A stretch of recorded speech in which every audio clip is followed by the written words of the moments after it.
Предизборно вентилите за нови вработувања пуштени на најако. Над 50 на огласи за околу 100 нови вработувања во државните институции периодов се објавени на сајтот на Агенцијата за администрација.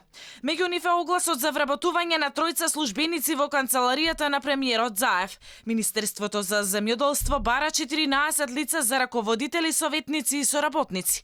Министерството за правда објави конкурс за 9 лица, поголемиот дел од нив нови службеници. Активен оглас за 8 нови работни позиции има и во регулаторната комисија за енергетика, каде од сите огласи понудени се највисоки месечни примања. Но очигледно, најмногу луѓе вработуваат општините. Рекордот засега го поставува општина Струга.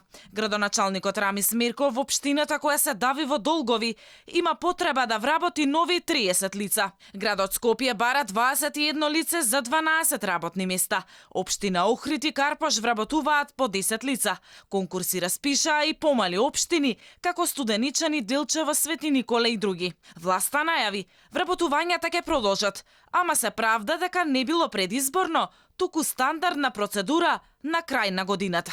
Крајот на годината овозможува можност да сите што поминале 8 месечен, 9 месечен приправнички стаж, за да може да напредуваат, да добијат решение на трајно вработување и слично, а крајот на годината исто така ги прави буџетските баланси за сите оние што отишле во пензии, а се уште остануваат потребите од такви работни места да се поправи. Нема нешто повеќе, нема нешто помалку од она што постојано во годините, без разлика дали следуваат избори или не. Министерот Филипче негира дека има партиски вработувања предизборно во здравството. Според него, станува збор за мерки што се спроведуваат од лани.